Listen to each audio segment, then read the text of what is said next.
Hello guys, welcome to our YouTube channel. This is Charlie's Kitchen PH. Please hit the subscribe button. Ngayon ay magluluto tayo ng fresh lumpia.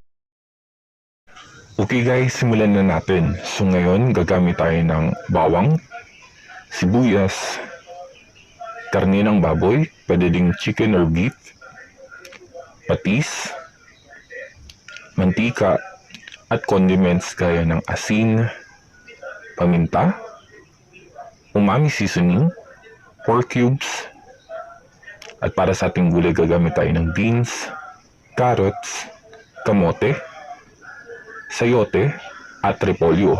At syempre, kailangan nating hiwain to. A few moments later. Okay guys, tapos na nating hiwain ng pinot manipis ang ating bawang, sibuyas, karne ng baboy, baguio beans, carrots, sayote, repolyo o cabbage, sweet potato, patis, mantika, at condiments gaya ng nor cubes, asin, umami seasoning, at paminta. Ngayon ay magsisimula na tayo magluto. Okay?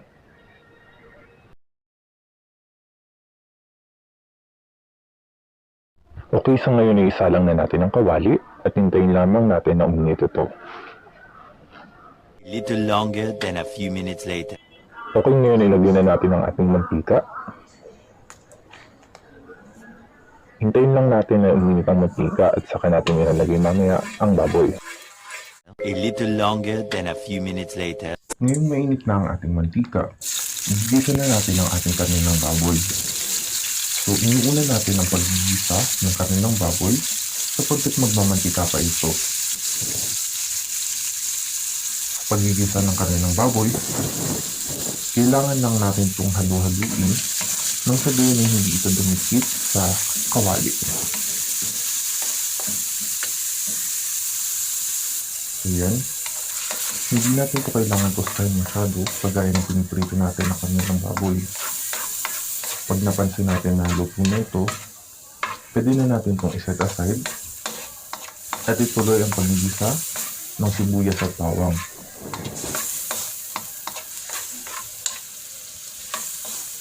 So yan, makikita natin na naluluto na yung karne ng baboy. Ngayon ay pwede na natin itong iset aside. Haluin lang natin ng konti. At yan, luto na ang ating karne ng baboy, kaya isa-set aside na natin ito at igigisa na natin ang sibuyas at bawang. So sa paggigisa ng sibuyas at bawang, uunahin natin ang paggigisa ng sibuyas kasi mas madaling masunog ang bawang kumpara dito. Sa paggigisa ng sibuyas, kailangan lang natin itong makita na maging translucent at saka natin isusunod ang bawang. Ngayon, igigisa na natin ang bawang. Sa paggigisa natin ng ating bawang, kailangan lang natin maiwasan na masunog ito. Kaya, kailangan natin itong haluin ng maayos habang binigisa natin ito. Kapag nakikita natin o napapansin natin na luto na ang ating bawang, pwede na natin ihalo sa paggisa ang ating sinet aside na karne ng baboy. Haluin lang natin ito ng ayos. At maya-maya, magdadagdag na tayo ng ating mga condiments o mga pampalasa. So, ang una nating ilalagay o idadagdag na condiments ay ang pork cubes. Ang kagandahan sa pagdadagdag ng pork cubes ay nagdadagdag ito ng additional na flavor sa ating niluluto. So, sa paglalagay ng pork cubes, kailangan lang natin masigurado na matunaw ito at idadagdag na natin ang ating asin, paminta, at umami seasoning. Haluin natin ito hanggang sa manuot yung lasa ng ating mga condiments sa ating ginigisa. At pagkatapos nito, ay magdadagdag na tayo sa pagigisa ng ating mga gulay. At sisimulan natin ito sa pagdadagdag ng ating pinakamatigas na gulay, ang ating kamote. So, kailangan lang natin itong haluin, pero dapat bahagya lang ang paghahalo natin ng kamote nang sa gayon ay may iwasan natin ang pagkadurog nito. After a few minutes, mapapansin nyo, unti-unti nang naluluto ang ating kamote. Pero bago ito tuluyan lumambot, dadagdag na din natin ang ating Baguio beans. Matigas din ang Baguio beans kumpara sa iba pa nating gulay na sangkap sa ating pagluluto ng lumpiang sariwa. Kaya isinunod natin ito. Pagkatapos ay ang carrots. Sa pagdadagdag natin ng ating carrots at Baguio beans sa ating niluluto, mas mapapansin nyo din na mas gumanda ang itsura ng ating lutuin. Ngayon ay kailangan lang nating ituloy ang paghahalo ng ating gulay. Subalit dapat dahan-dahan lang ang paghahalo natin nang sa gayon ay maiwasan natin ang pagkadurog nito. Hayaan lang muna natin ito ng ilang minuto at saka natin idadagdag ang ating sayote. At itutuloy lang natin ang ating paghahalo matapos natin ilagay ang ating sayote. So, dapat bago natin hayaan ang sayote natin o ang ating mga gulay na tuluyang maluto, haluin muna natin ng ayos ito na maging proportion ang pagkakahalo-halo ng ating mga gulay. At saka natin hahayaan ito na mag-simmer ng ilang minuto. Pagkatapos ng ilang minuto nag-simmer ng ating gulay, idadagdag na natin ang ating huling gulay, which is ang repolyo. Mahalaga na pinong pagkakagayat ng ating repolyo nang sa gayon ay hindi masira ang ating wrapper habang nirarap natin ang mixture ng ating gulay dito. So yun, kailangan natin mahalo ng ayos ang ating repolyo sa ating ginisang mga gulay kanina. At hayaan lang natin ito. Yan, kung mapapansin nyo, nag-iba na itsura ng ating gulay, lalo na ang repolyo. At after a few minutes, pwede na ito. Ngayon, ilalagay lang natin ang ating patis bilang final na pampalasa. At magdadagdag din tayo ng natira kanina nating paminta. Para sa akin, iba ang nagagawa ng paglalagay ng patis at paminta kasi nagdadagdag ito ng kakaibang ninamnam sa ating lutuin. So yan, titikman lang natin. Nang sa gayon ay alam natin kung okay na to sa ating panlasa. Ayan, okay na. Ngayon ay ihahangoy na natin ito nang sa gayon ay hindi ma-overcook ang ating gulay. At haluin muna natin ito ng bahagya at hayaan natin ito lumamig pagkatapos. At ngayon ay ready na ang ipapalaman natin sa ating fresh lumpia. Sana'y magustuhan niyo ito. Ngayon naman ay gagawa tayo ng fresh lumpia wrappers at gagamit tayo dito ng 2 itlog. So kailangan lang natin ilagay ng ayos kung saan hindi dapat malagay ng eggshell ang ating wrapper. Naggamit din tayo ng 1 tasa ng tubig.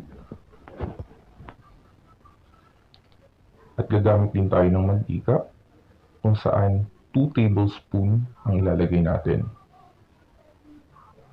Dahan-dahan lang ang paglalagay para masigurado natin na hindi matapon yung mantika.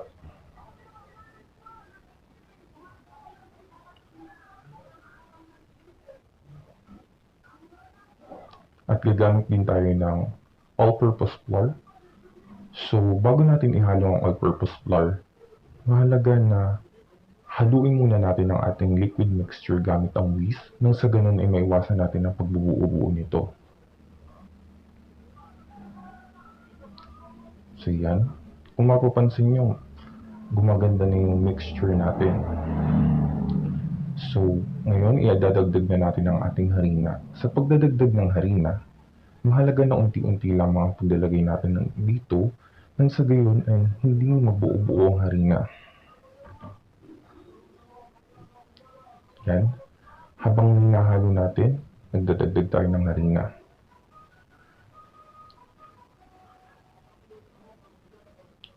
Kung makikita nyo, para lamang tayo nagagawa ng hot cake habang naghahalo tayo ng mixture. Mas maganda din na kung maghahalo kayo Gumamit kayo ng bilog na lalagyan at ito na ang ating finished product. Ganito yung consistency na kailangan natin pag gagawa tayo ng lumpia wrapper mixture. Ayan, magsimula na tayo magprito. Ngayon naman idadako na tayo sa paggawa ng ating fresh lumpia wrapper. Sa paggawa nito, kailangan muna natin magpainit ng kawali. Nang sa gayon ay makapaghanda na tayo sa pagluluto. Maglalagay din tayo ng mantika. Kung mapapansin nyo, halos isang patak lang na mantika ang nilagay ko sa kawali. Ang purpose nito ay para mag-grease lang natin gamit ang brush ang ating pan na gagamitin sa pagluluto o paggawa ng lumpia wrapper. Pagkatapos nating i-grease ito, magsisimula na tayo. Haluin lang muna natin ang ating mixture. Kung measuring cup kayo gaya nito, mas maganda yon. So, dito, hindi dapat ganun kalaki o ganun kaliit ang gagawin natin. Kailangan lang natin itong ikalat sa pagbuhat ng kawali, paikot. At ibabalik natin ito sa ating stove.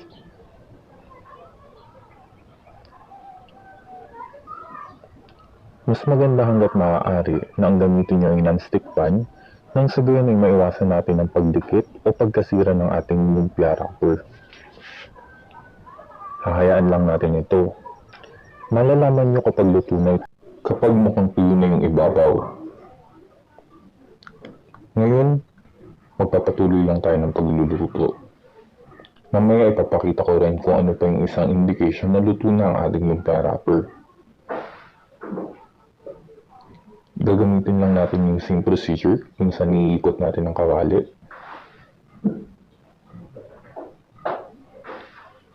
At ibabalik natin ito sa ating kalan.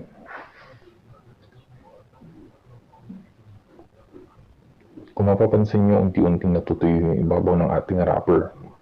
Isa to sa indikasyon na luto na yung ating wrapper. Pero, mas maganda kung pag sinake nyo siya, hindi na siya kumakapit. Nag-slide lang siya sa ating kawali. At para sa ating fresh lumpia sauce ingredients, 5 cups of water, 1 cup brown sugar, 1/2 cup crushed peanuts, 1 whole minced garlic, 1 teaspoon ground black pepper, 4 tablespoons of soy sauce, and 4 tablespoons of cornstarch. Ngayon naman magluluto tayo ng ating fresh lumpia sauce. Una ay magpainit muna tayo ng kawali at ilagay natin ang ating brown sugar. Halu-haluin natin hanggang uminit ang ating brown sugar. At pag mainit na ito, saka tayo magdadagdag ng tubig.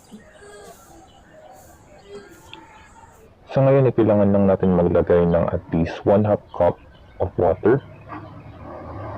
At haluin natin hanggang maiwasan natin ang pagbuo-buo ng ating sugar. Kailangan natin itong halu-haluin hanggang mag-form to ng bubbles.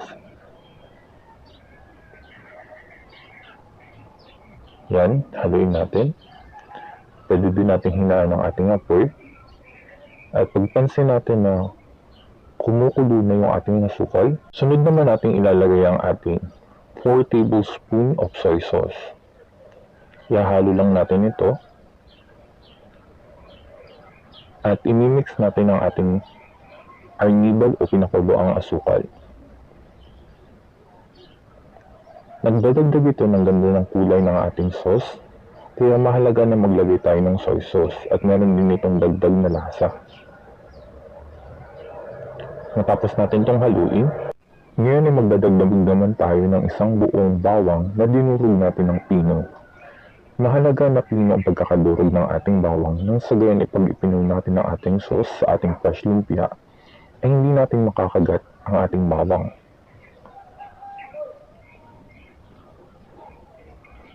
Ngayon, hayaan lang natin itong kumulo at mag-a-add na ako ng 1/2 cup water sa ating 4 tablespoon na cornstarch. Ang kahalagahan sa paggamit ng cornstarch ay ito ang nagsisilbing paraan nang sa gayon ay maging malapot ang ating sauce. Hahaluin lang natin to at kung mapapansin nyo, madaling matunaw ang cornstarch kumpara sa harina. Mas maganda din na nagagawang kulay kapag cornstarch ang gamit. Ngayon ay dinagdag ko na ang 4 na tasa ng tubig na natitira sa ating mixture. Ngayon iintayin lang natin itong tumulo at ngayon ay idadagdag na natin ang ating 1/2 cup na dinurog na mani. Iba din ang flavor na natadagdag ng mani, kaya mahalaga na maglagay tayo nito sa ating sauce. At haluin lang natin to. At ngayon, magdadagdag tayo ng paminta para sa dagdag na flavor para sa ating sauce. At haluin lang natin to. At kapag kumulo ulit ito, handa na nating ihalo ang ating cornstarch mixture. Yan, pansin nyo, kumukulo na agad ang ating mixture or ating niluluto. So, maghihintay lang tayo ng sandali at hinaan ang apoy. Ngayon, idadagdag na natin ang ating cornstarch mixture. Haluin lang muna natin ito. At kailangan din nating haluin ang ating mixture na nakasalang habang unti-unti nating ibinubuhos ang ating cornstarch mixture. Mahalaga na hinahalo natin ito habang ating niluluto ang ating sauce nang sa gayon ay maiwasan natin ang pagbuo-buo. At kailangan, nasa medium lang din ang level ng ating apoy. Kung mapapansin nyo, unti-unti nang nagtitikin o nangangapal ang ating sauce. Indikasyon nyo na malapit ang maluto ang ating sauce. Kailangan lang natin itong haluin pa rin. At maya-maya, handa na ang ating sauce para sa ating fresh lumpia. Ayan, luto na ang ating sauce. At ngayon guys ay mag-assemble na tayo ng ating fresh lumpia. Handa na ba kayo? Okay guys, simulan na natin. Sunod dito ang ating lumpia fillings, wrapper, dinurog na mani at lagayan sa pagsa-assemble. Tara na! At siguraduhin natin malinis ang ating mga kamay. Ngayon, mag-scoop muna tayo ng fillings or vegetable mixtures at kukuha naman tayo ng fresh lumpia wrapper. Pagkatapos, maglalagay tayo ng tamang amount ng vegetable mixture sa gitna ng ating wrapper. Tapos, itutupi natin yung pinakaibabang part ng wrapper at na rin ang magkabilang side ng wrapper. Siguraduhin natin na mahigpit yung pagkaka-wrap natin nang sa ganyan hindi ito bumuka at dahan-dahan. At yan, tapos na ang pag-wrap natin sa ating fresh lumpia. Mas okay din ito kung meron tayong lettuce. Ngayon, maglalagay na lamang tayo ng sauce para mas maging kaaya-ayang tingnan ng ating fresh lumpia. At siguraduhin lang natin na makukot natin yung pinakaibabaw na part ng ating lumpia. At pagkatapos, susunod natin ang pagbubudbud natin ng dinurog na mani. Kung makikita nyo, mas gumandang tingnan yung ating fresh lumpia. Lalo na sana kung may lettuce tayo. Sana nagustuhan nyo to. At guys, ito na ang finished product ng ating fresh lumpia. Gamit ang ginawa nating vegetable fillings, fresh lumpia wrapper, at fresh lumpia sauce.